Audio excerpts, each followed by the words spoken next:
Muy bienvenidos de nuevo, un día más, en un capítulo más, en el cual estamos analizando, como bien sabéis, el libro de Marcos. Es una nueva oportunidad para seguir profundizando en Jesús como maestro, como pedagogo. Y el tema de hoy tiene una variante. Hasta ahora hemos visto a Jesús entre sus compatriotas, en el momento en el cual él se desarrolla su ministerio en favor de los demás, pues haciendo esas obras de poder, esas obras importantes. Marcos lo va a recoger, como decimos en su libro, en su Evangelio, el segundo de nuestras Biblias. Marcos, la buena noticia. El tema 10, los últimos días. Como comentábamos, Jesús ha hecho su ministerio hasta ahora entre su gente. Es verdad que ha salido fuera de Palestina en alguna ocasión, al mundo gentil, pero hoy vamos a tener un giro en el programa. ¿Y cuál es ese giro? Que Jesús va a saltar de su época, que era el anuncio del reino de Dios, hasta el momento de ese anuncio. ¿Qué pasa en ese largo trayecto de siglos entre un momento y otro? Un versículo para meditar, para recordar, para introducirnos como elemento fundamental para el programa de hoy. Entonces, Marcos 13:26, verán al Hijo del Ser humano viniendo entre las nubes con gran poder y gloria. Entonces enviará a los ángeles y reunirá a los cuatro vientos a sus elegidos, desde el extremo de la tierra hasta el extremo del cielo. Resaltar una idea importante: los cuatro vientos en la profecía apocalíptica, es decir, sobre todo Daniel, que para Jesús era un libro vigente. Apocalipsis vendrá después. Significa la totalidad de la tierra, es decir, en cierto modo los cuatro vientos están señalando los cuatro puntos cardinales de nuestro planeta. Vamos a intentar, como siempre hacemos, contextualizar el tema de hoy. En primer lugar, Jesús continúa con su función pedagógica entre sus discípulos. Se va cercando el tema. El tema de hoy, 10, nos hablará del tiempo del fin. Es decir, como decíamos hace unos instantes, del momento que transcurre el Jesús que anuncia el reino hasta la instauración de ese reino. Mateo, Lucas, Marcos incluyen entre sus escritos el discurso escatológico de despedida de Jesús. Juan añadirá un matiz. El discurso escatológico de Jesús en Juan es eclesiológico, va a la comunidad de creyentes, de forma particular. Como recordaréis, Jesús ha estado anunciando la venida del reino, anunciada por el profeta Daniel. En este tiempo de reyes, el Dios de los cielos levantará un reino que tendrá varias características. Pero, en primer lugar, recordar, estos reyes son la arcilla y el hierro, o rey del norte y rey del sur. No es el momento de entrar en este detalle, pero exactamente es en ese momento. En ese momento, cuando haya esa división, es cuando se levantará un reino que tendrá cuatro características fundamentales. Nunca será destruido, no cederá su soberanía a nadie. En tercer lugar, pulverizará a toda la estatua que representan los reinos de este mundo. Y en tercer lugar, será un reino eterno. Gran parte de los libros de Daniel, de Apocalipsis, del mensaje de Jesús, va a seguir rellenando todos estos huecos importantes. Por lo tanto, esa piedra del capítulo 2 no solo es la venida de Jesús, que lo es, sino que por ser una piedra que se hace un monte, identifica más el reino de Dios que solamente la primera venida, aunque todos coincidimos, entiendo, que es el momento en el cual ese reino va a llegar hasta nosotros en la figura del Rey de Reyes de este reino, que es el Jesús resucitado, que vuelve como Dios, que vuelve como Rey de Reyes y Señor de señores.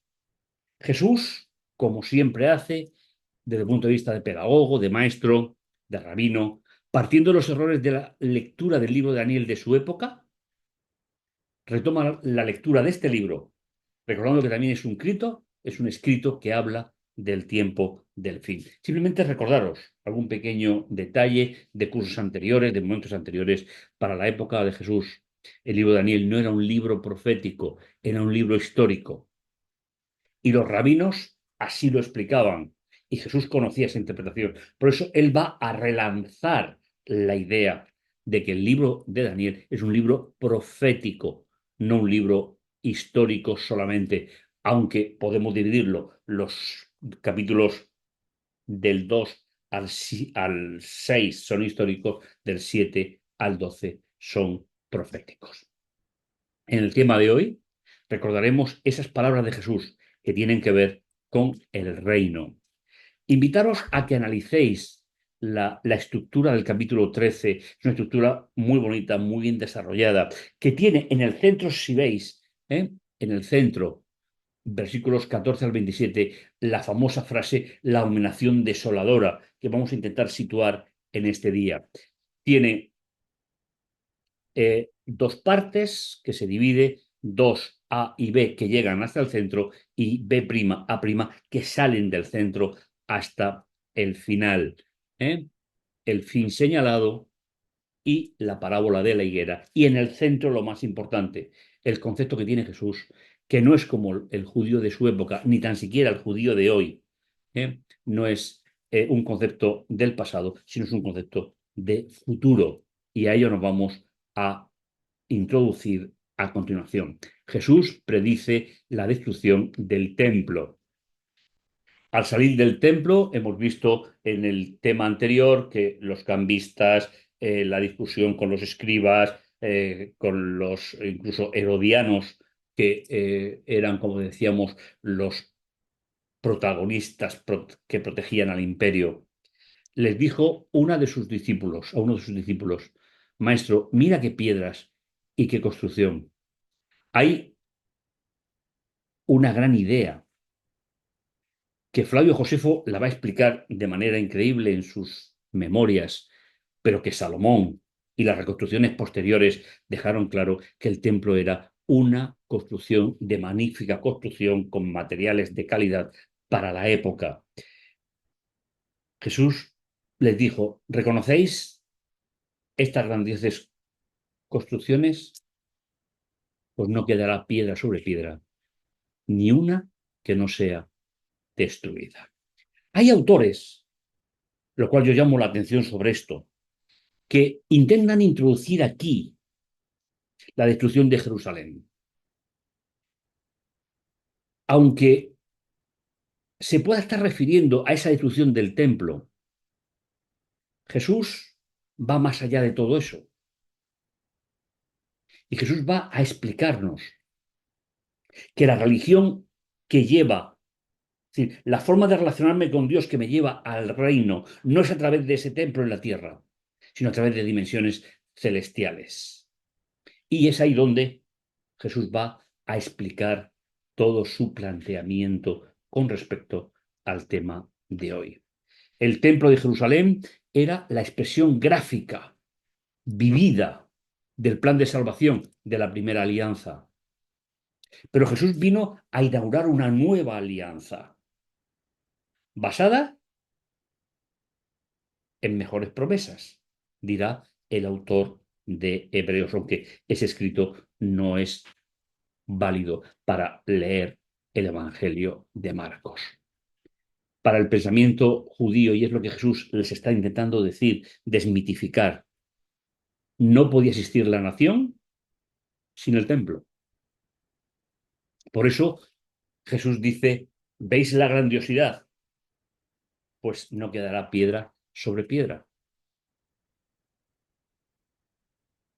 Aunque, como decimos, personalmente no veo la mención a la destrucción de Jerusalén. sino al valor de ese templo en la primera alianza con respecto al templo de la segunda alianza, que será el que vamos a ver en el programa de hoy. Hay un fin señalado. Jesús comienza su segunda parte y empieza a introducirnos un poco en la idea. Estando luego en uno de los lugares preferidos de Jesús, el Monte de las Aceitunas, viendo sobre todo una gran parte del templo, le preguntaron en privado Pedro, Santiago, Juan, Andrés, dinos, ¿cuándo será esto? ¿Y qué señal de que estas cosas están por cumplirse? Los discípulos tienen que enfrentarse a la realidad que estamos comentando. Ellos todavía no concebían que una religión con el Dios verdadero pudiese estar sin templo. Y el concepto es cierto. No puede haber religión verdadera sin templo. Lo que Jesús está diciendo, que ese templo terminará cuando el verdadero templo celestial comience a funcionar. Porque en la religión bíblica, en la religión de la alianza de Dios, no pueden convivir nunca dos templos. Jesús les dice, o a Jesús le demandan la señal de todas estas cosas. Veis que el término está en singular porque va a abarcar todo un gran concepto. Y Jesús comenzó a decirles, mirad, que nadie os engañe. Las grandes revoluciones mesiánicas del momento conmocionaban con mucha frecuencia la ciudad y los alrededores del templo. Pues vendrán muchos usurpadores en mi nombre diciendo, yo soy, es decir, el famoso texto de Yahvé.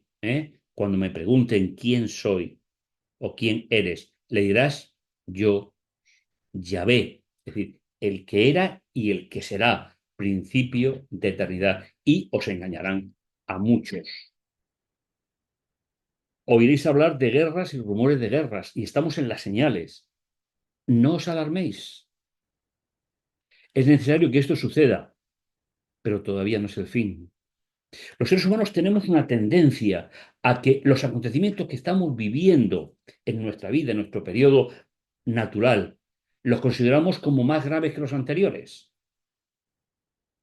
Pero Jesús habla en plural de guerras, de rumores de guerra, como una constante desde él hasta la instauración del reino con la segunda venida de Jesús, pero todavía no llega el fin. Nos explica en la guerra, los rumores de guerra, dice nación contra nación.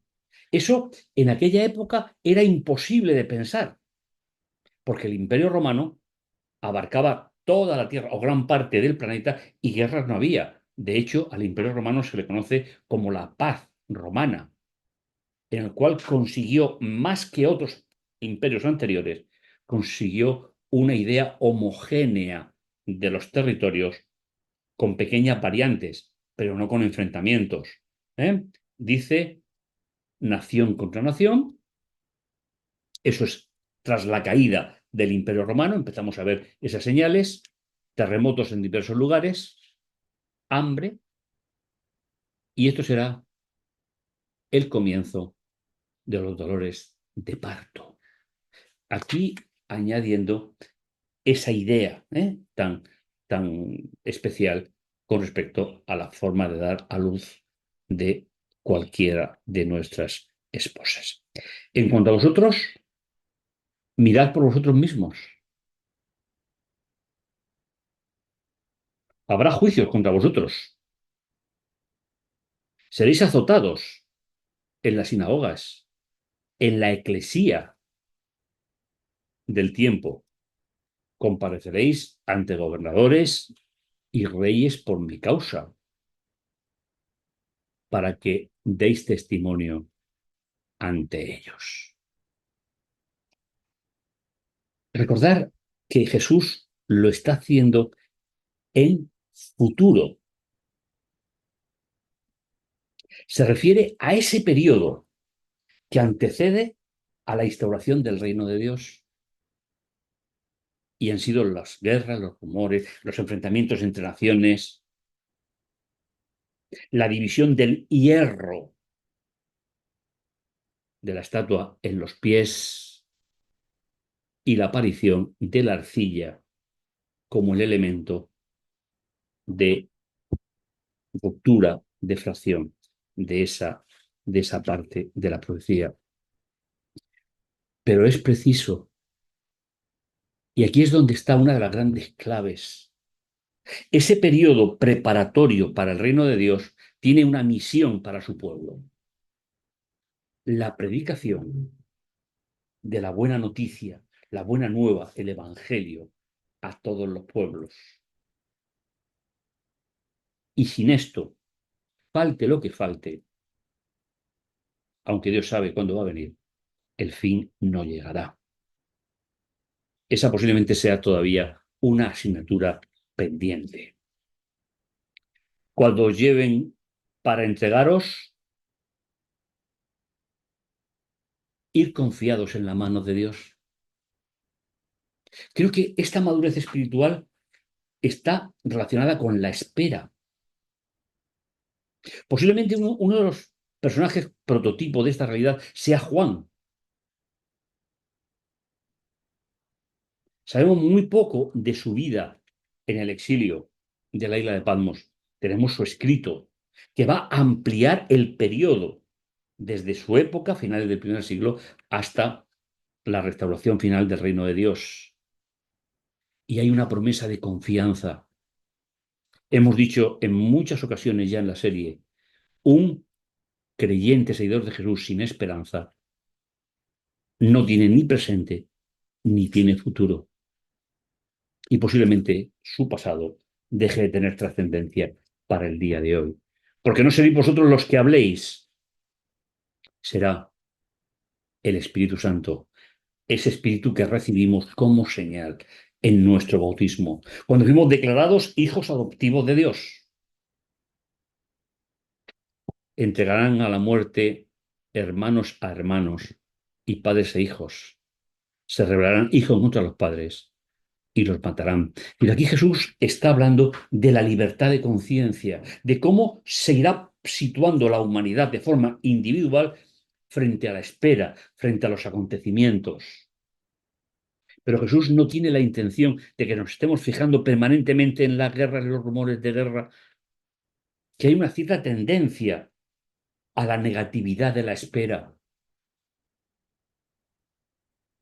Pero sin embargo, la espera inteligente conlleva la guía, la dirección del Espíritu Santo como Jesús. Y no solamente en lo que tenemos que decir, sino en la preparación para ese momento. ¿Eh? Es importante. Seréis odiados. Es decir, dejaréis de ser trascendentes para volveros opositores a causa de mi nombre. Es decir, a causa de mi personalidad, mi existencia. Hemos hablado ya repetidas veces en el concepto de nombre en la mentalidad semita.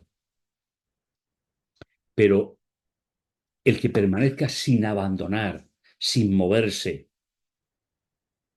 hasta el fin, será salvo. Puede ser fin de su vida, puede ser fin del periodo, según le toque vivir a cada uno. Pero la salvación que viene por la protección del Espíritu Santo a través de la obra de Jesucristo en el santuario del cielo es la gran recompensa.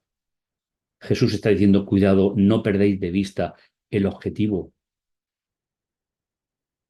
El objetivo es compartir con otros lo que es Dios para ti en esta vida. Y la salvación, el punto y final. Y así llegamos a la parte central, parte que requeriría muchísimo más tiempo que el que disponemos en este programa. Pero dice, cuando veáis el ídolo abominable, traducen algunas versiones, abominación desoladora, que es el mismo término, elegido donde no debe, el que lea que comprenda. ¿Cuál es o qué es la abominación desoladora predicha por el profeta Daniel. La expresión aparece sobre todo, y te invito a que cojas tu Biblia y puedas meditar en ello, volver a hacerlo, en el capítulo 11, versículo 31. De ahí coge Jesús lo que esta versión, la que he utilizado para este programa, pone el ídolo abominable o abominación desoladora. ¿Qué dice en la Biblia Daniel 11, 31? Un texto clave, porque aparece la frase, ¿eh? Dice el texto 11:31, y se levantará de su parte tropas que profanarán el santuario, la fortaleza, quitará el continuo y pondrá allí la abominación desoladora. Aquí está hablando de un atentado contra el santuario de la nueva alianza. Está hablando de lo que pasa en la tierra contra el plan de Dios. Es decir, hace referencia a los 3 tiempos y medio de Daniel 7, permíteme simplemente esbozarlo, los 2300 días de Daniel 8 y el atentado, como dice Daniel 8, contra el santuario, su estructura y el plan de salvación. Por lo tanto, la abominación desoladora es la suplantación en la tierra del santuario celestial, bajando el templo a la tierra, creando cientos y miles de templos, cuando templo solamente puede haber uno. Y confundir, y esto es algo realmente importante en la abominación desoladora, confundir eclesía, la traducción al griego de sinagoga, iglesia, con templo. Una realidad que sigue todavía machacando la mente de miles y miles de creyentes por no tener clara esta idea. La abominación desoladora es hacer perder la visión celestial del ministerio de Jesús. La profanación del templo celestial por templos en la tierra, donde se introduce al creyente dentro, cuando el creyente nunca ha podido entrar en el templo, y la usurpación del verdadero sumo sacerdote y sacerdote de ese santuario por sacerdotes humanos. Cualquier religión después de Jesús ascendiera al cielo que tenga sacerdotes humanos es abominación desoladora. Y son muchos y muy variados. A ellos hay que llevarle el plan de salvación. Y Jesús dice, cuidado, que seréis perseguidos, seréis llevados a juicio. Intentar protegeros lo máximo que podáis. Huir a los montes, el que esté resguardado en el segundo piso no baje o no entre a recoger nada en su casa, y el que esté por el campo no regrese en busca de su manto. La abominación desoladora terminó en el año 1844, según el libro de Daniel. Y a partir de ahí ya no hay más fechas. No se puede concebir ninguna fecha más, porque a partir de ese año y de ese momento especial comienza el tiempo de soberanía de Dios, donde ya no hay tiempo profético.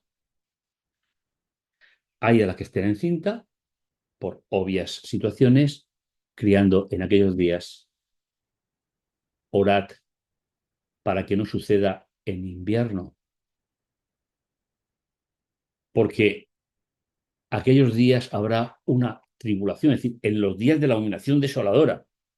Y fijaos cómo se va a interpretar, cómo Jesús va a darle el sentido que tiene, porque en aquellos días habrá una tribulación como no la hubo desde el principio de la creación que hizo Dios hasta el presente, ni volverá a verla. Aquí tendríamos que matizar algunos detalles que creo que es bueno que cada uno de nosotros podamos evaluar. Ya terminó la dominación desoladora conforme la plantea el libro de Daniel, porque el santuario celestial fue reivindicado en 1844, Daniel 8:14,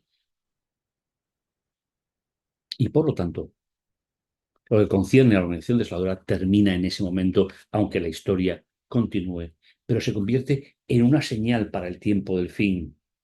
Es decir, comenzó el tiempo del fin y ya vamos abocados al fin del tiempo de ese fin.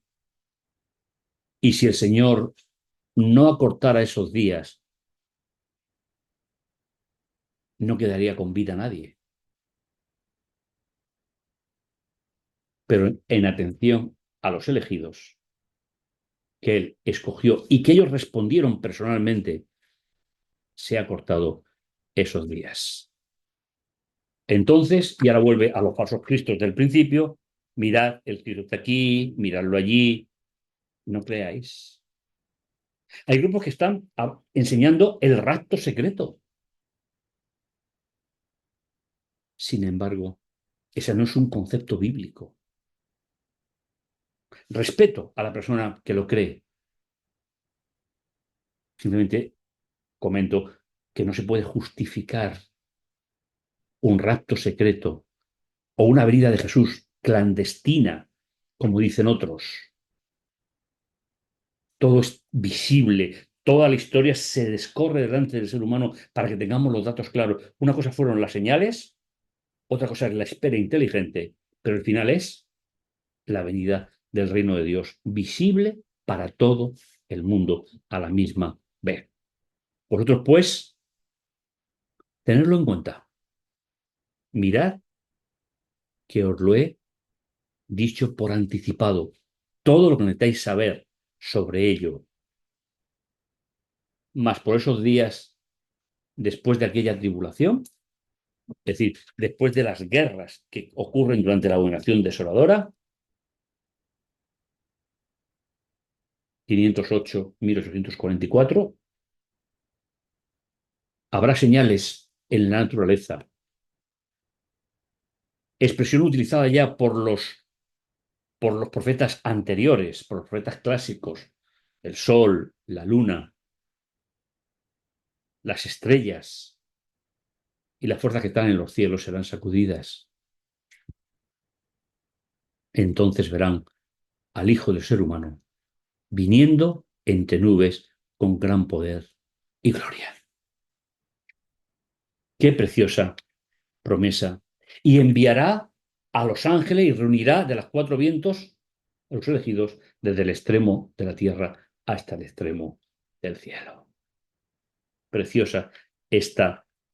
Y finalmente, vamos llegando al final, penúltima sección. Jesús le dice, de la higuera aprender. Una parábola de la higuera. De la higuera aprender, no sale el fruto antes que sus ramas y sus hojas estén preparadas para ello. Pero cuando está en ese proceso, sabéis que el verano se acerca. Y en esta promesa, en esta parábola, el verano es la segunda venida de Jesús. Así también vosotros cuando veis que sucede esto, sabed que está cerca a las puertas. Pero de nuevo, tenemos que volver a la noción de tiempo en el pensamiento semita. Para un hebreo, el acontecimiento está por encima. Es decir, la seguridad del acontecimiento está por encima del tiempo en el que transcurre. No son griegos. Su relación con Dios no es a través del tiempo, es a través de la promesa, de la realidad que representa. Y os aseguro que no pasará esta generación. Es decir, la generación que está después no se refiere a una generación cronológica, sino a un grupo de creyentes que son los que estarán firmes, pase el tiempo que pase, entre el terminar la unción desoladora y la venida de Jesús, porque ya no habrá otra forma de sentir, ya no habrá otra forma. Dios no, nunca cambiará ya esa perspectiva, pasen los años que pasen, y pasen las generaciones en nuestro sentido, tal y como las entendemos. Aquí habla de una generación en sentido global. ¿Eh? El cielo y la tierra pasará, pero todas las descripciones sobre el Logos encarnado, es decir, sí, sobre el Dios encarnado, nunca pasarán. Qué interesante que no se hable de las palabras, sino que se hable del personaje. Es decir, todo lo que Jesús dijo que salió de su boca, que representaba su experiencia, su vida, su existencia, eso no pasará. Y es una promesa para la última generación, la que va desde cuando acaba el tiempo profético hasta la segunda venida, pase el tiempo que pase, porque no habrá nada que se modifique con respecto al plan de Dios. De la señal a la realidad. Último apartado del programa de hoy. Mas de aquel día, y esto Jesús lo insiste, es decir, y es el paralelo con la pregunta de Jesús, ¿cuándo sucederán estas cosas? De los versículos del 1 y 2. Por el paralelo. Nadie sabe, ni los ángeles, ni el día, ni la hora, y por tanto ni el mes, ni el año, porque no hay más tiempo profético.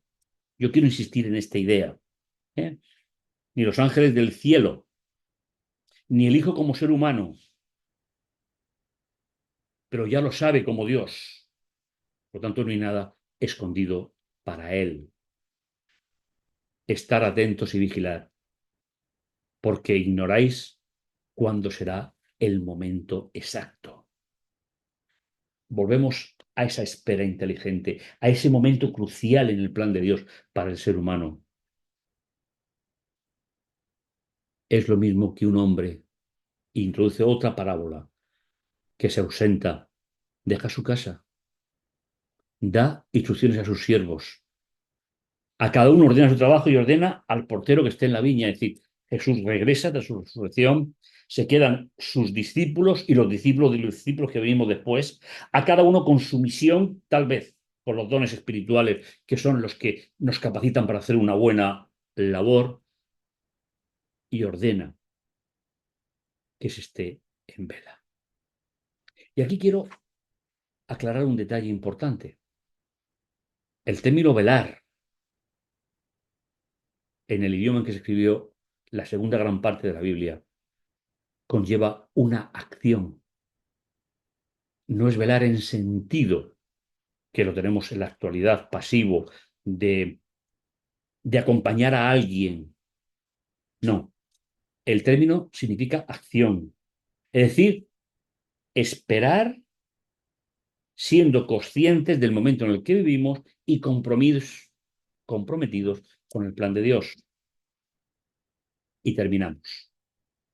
Velad es una orden, es un imperativo, ya que no sabéis cuándo viene el dueño de la casa, si al atardecer, a medianoche, al cantar al gallo o de madrugada. Es decir, nos está diciendo que incluso hasta por la noche sigue siendo una parábola muy, muy, muy interesante, porque estas cuatro vigilias, es decir, atardecer, medianoche, cantar del gallo o madrugada, se ponía de 3 horas cada una. Son 12 horas, es la mitad del día. ¿Eh? No sea que llegue de improviso y os encuentre dormidos. Creo que podemos entender dormidos espiritualmente sin la función que el Señor ha pedido para nosotros. Lo que a vosotros digo, lo digo a todos. Simplemente, velad. Es decir, estar comprometidos con el proyecto, estar comprometidos con todo aquello que tiene que ver con la expectativa. Podemos ver la historia ya hacia atrás con mucho recorrido desde el año 605 a.C., pero tenemos que saber que el velar es hoy, no es mañana, porque no sabemos qué pasará y también sabemos que basta al día su afán. Que el Señor te bendiga, que el Señor te guarde y nos encontramos en el capítulo 11 de la serie. Será una nueva oportunidad de seguir escuchando lo que dijo el maestro de los maestros. Será hasta la próxima ocasión. Que el Señor te bendiga y te guarde.